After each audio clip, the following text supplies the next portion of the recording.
Olá pessoal, estamos de volta para mais uma aula de processo penal do rito comum sumaríssimo, aquele previsto na Lei 9.099 de 95, e que fecha os ritos de natureza comum previstos no Código de Processo Penal, dispostos pelo Código de Processo Penal. Lembrando que nós já abordamos aqui ao longo de nossas aulas o rito comum ordinário, o mais amplo de todos, o rito sumário, que é um rito intermediário, e agora então o rito sumaríssimo. Na sequência, nós vamos trabalhar depois com ritos de natureza especial e assim por diante. Mas esse então é o último rito de natureza comum. Nós estamos falando aqui numa sequência de aulas sobre os institutos despenalizadores da Lei 9.099. Tratamos num dos encontros sobre a composição dos danos civis, do artigo 74.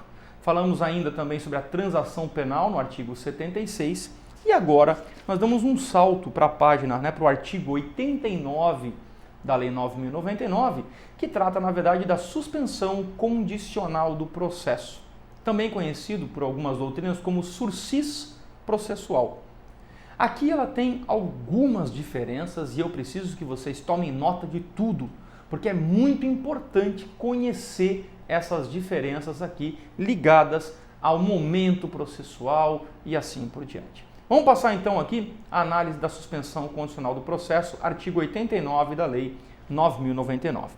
É um artigo composto por 7 parágrafos e que diz o seguinte: nos crimes em que a pena mínima cominada for igual ou inferior a 1 ano, abrangidas ou não por esta lei, o Ministério Público, ao oferecer a denúncia, poderá propor a suspensão do processo por 2 a 4 anos, desde que o acusado não esteja sendo processado ou não tenha sido condenado por outro crime, presentes os demais requisitos que autorizariam a suspensão condicional da pena do artigo 77 do Código Penal. Vamos fazer um adendo aqui agora, que é muito importante essa observação na análise do caput do artigo 89, para depois a gente até dar um pulinho lá no Código Penal, no artigo 77, falar um pouquinho sobre a figura do sursis, aquele conhecido como sursis realmente, que é a suspensão condicional da pena. Deixa eu anotar aqui já, porque nós vamos voltar daqui a pouquinho no sursis para fazermos essa análise. Olha só o seguinte, desde o nosso primeiro encontro, quando nós tratamos do rito sumaríssimo, nós falamos de infração de menor potencial ofensivo. Infração de menor potencial ofensivo é todo crime ou contravenção com pena máxima que não ultrapasse 2 anos. Para isso, a gente visualizou o cabimento da composição dos danos civis e da transação penal. Porém, a suspensão condicional do processo agora ela tem uma regra diferente. Perceba que ela não faz referência à pena máxima, e sim à pena mínima. Ela diz que nos crimes em que a pena mínima cominada for igual ou inferior a 1 ano, abrangidas ou não por esta lei, vamos parar por aqui.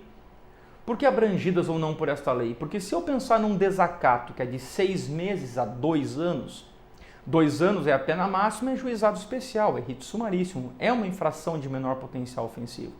Se eu olhar a pena mínima, 6 meses, é um crime abrangido por esta lei. Mas se eu pegar, por exemplo, um crime de furto com pena de 1 a 4 anos, a pena máxima sai do rito sumaríssimo, inclusive o leva ao rito ordinário. Porém, a pena mínima é de 1 ano. Nos crimes em que a pena mínima cominada for igual ou inferior a 1 ano, abrangidos ou não por esta lei, está aí o exemplo, o Ministério Público, ao oferecer a denúncia. Perceba que na composição de danos, na suspensão condicional do processo, o Ministério Público, antes mesmo de pensar na denúncia ou na queixa, já vinha a proposta da transação e a proposta de composição de danos. Aqui não.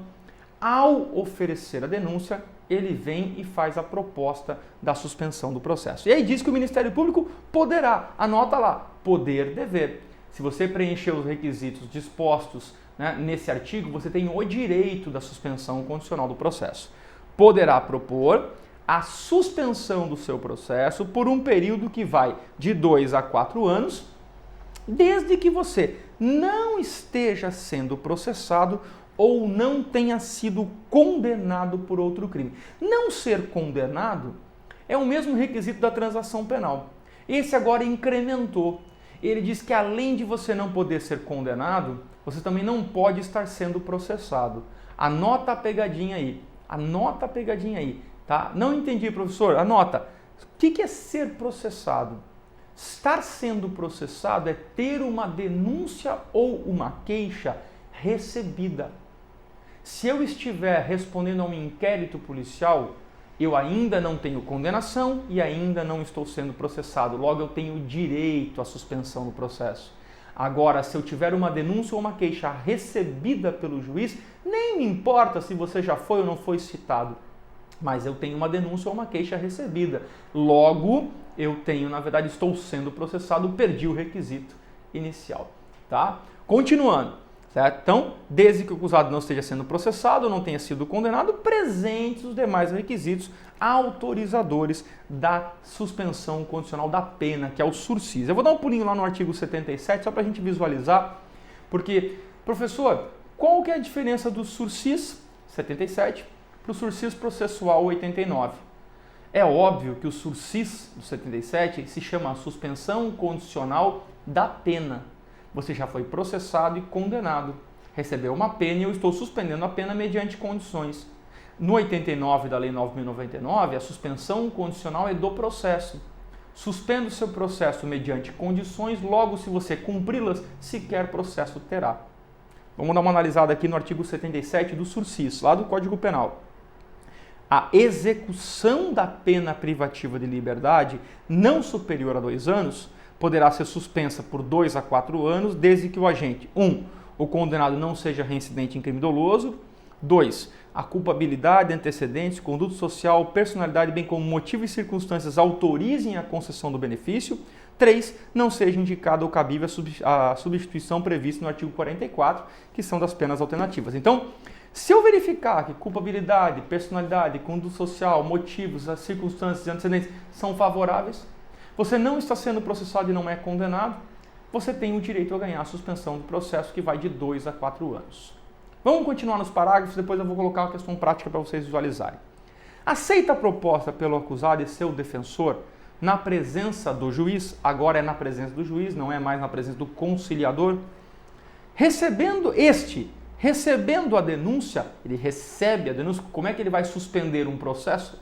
Uma ação penal, se ela não deu início ainda. Então ele recebe a denúncia para dar início à ação e suspende o curso do processo por 2, 3 ou 4 anos, submetendo o acusado a um período chamado período de prova sobre as seguintes condições. Primeira condição do período de prova, reparação do dano, salvo impossibilidade de fazê-lo. Tem crimes ambientais, por exemplo, que você não consegue reparar o dano. Pesca ilegal de camarão, de tainha, como é que você vai reparar o dano? Um desmatamento, a possibilidade do reflorestamento. Né? Outros crimes eu consigo reparar o dano, determinados crimes não. Então, salvo impossibilidade de fazê-lo. 2. Proibição de frequentar determinados lugares, bares, boates similares, estádios de futebol e assim por diante. 3. Proibição de ausentar-se da comarca onde reside sem autorização do juiz. É uma outra condição que você vai ter que cumprir por 2, 3 ou 4 anos. 4. Comparecimento pessoal e obrigatório a juízo mensalmente para informar e justificar suas atividades. Inclusive, esse requisito do inciso 4, em razão da pandemia, suspendeu no estado inteiro. Então, quem estava cumprindo este requisito parou de ir ao fórum se justificar mensalmente, porque não poderia ter o contato presencial lá. Então, olha só, se você ganhar a suspensão do processo, a sua denúncia foi recebida e o processo foi suspenso, juntamente com o prazo prescricional, e você, durante esses 2, 3 ou 4 anos, vai reparar o dano, ficar proibido de frequentar determinados lugares, proibido de sair da comarca sem autorização do juiz e a assinatura mensal é obrigatória no fórum. Professor, o juiz já dá um prazo? Sim, tem juiz que diz mais de 8 dias, tem juiz que diz mais de 10 dias, mais de 30 dias. A lei não impõe um prazo, né, que você não pode se ausentar da comarca. Tem que tomar um cuidado com as chamadas comarcas contíguas.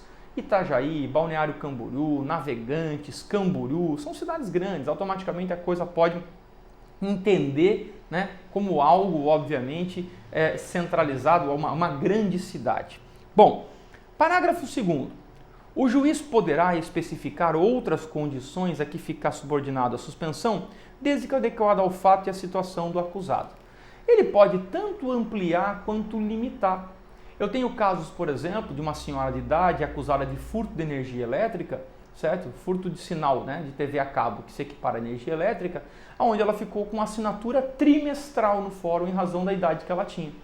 Então ela não precisava vir todo mês, então o juiz pode fazer isso. Eu tive uma situação onde a proibição de frequentar, de se ausentar da comarca, a proibição de se ausentar da comarca onde reside, era impossível. O cidadão era motorista profissional, motorista de caminhão, de carga, de combustível, ele viajava o país inteiro. Como que nós íamos fazer uma situação dessa?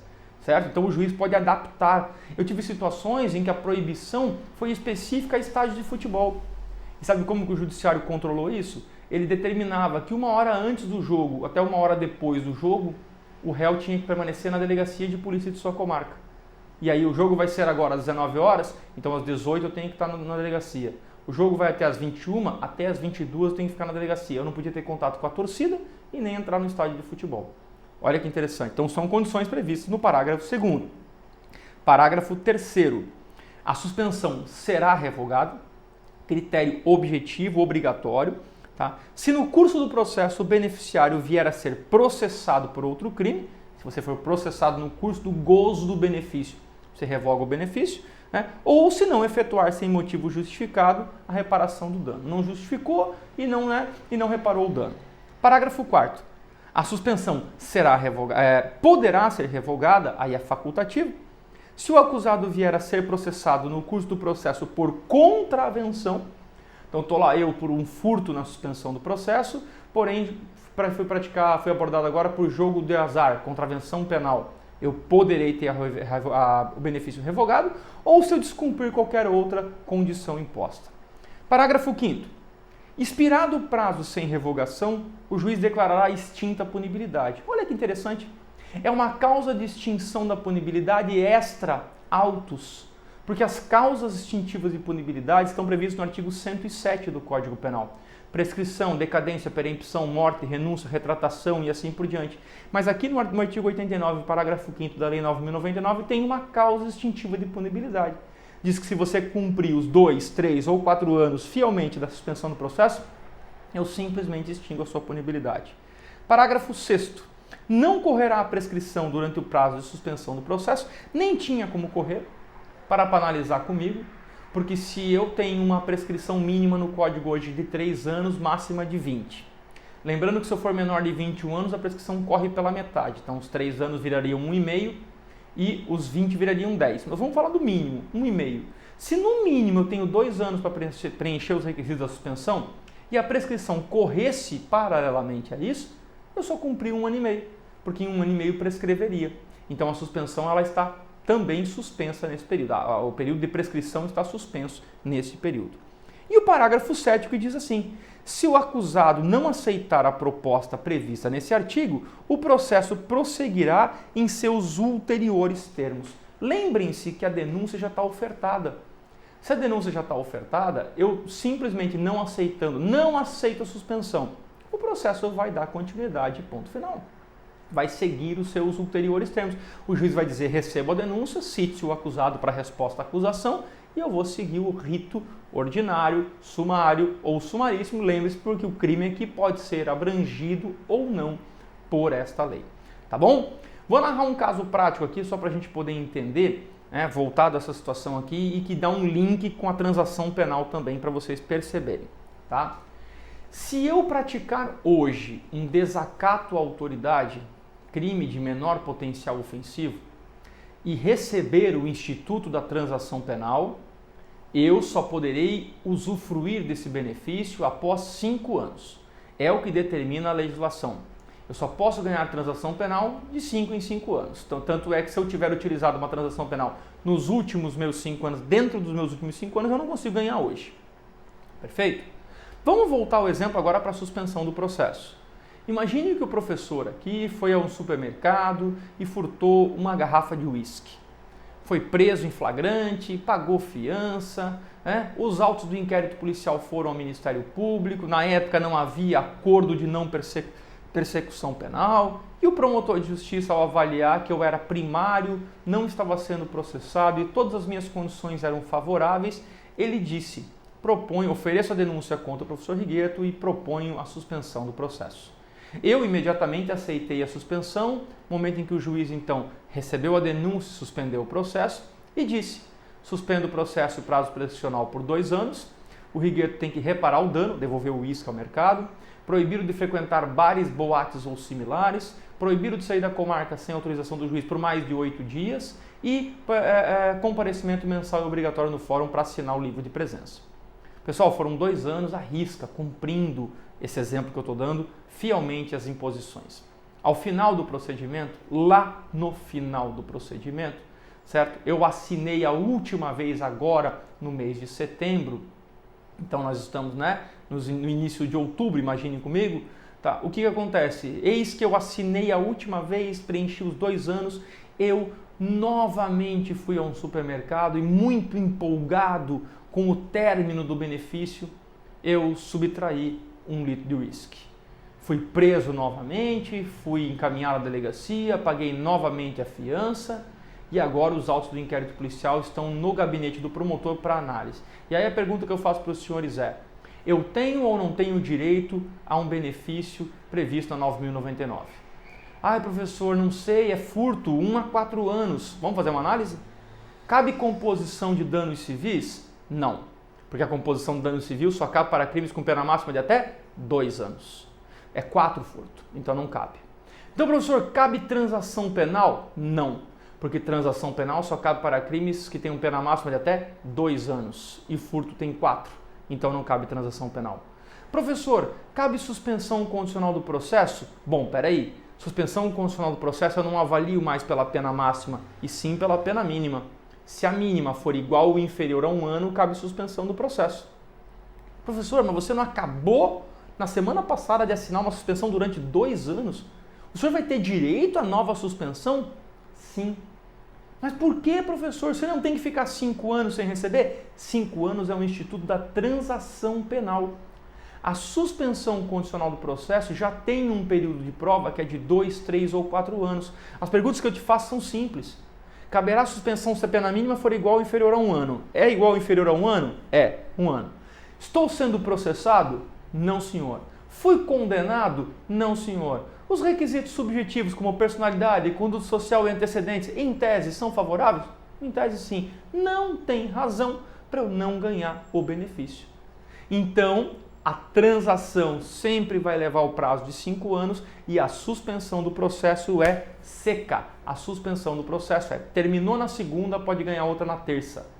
Tá? Essa é a regra do 89 da Lei 9.099. Cabe tanto para ação penal pública incondicionada, condicionada à representação e também nos casos de ação penal privada. O nosso próximo passo vai ser abordar com vocês ainda a parte redacional, dos artigos que tratam da audiência de instrução e julgamento e a parte recursal. E aí então a gente parte para aí fazer uma audiência preliminar, a estrutura da audiência preliminar e posteriormente a estrutura do rito sumaríssimo em específico. Bons estudos e até o nosso próximo encontro.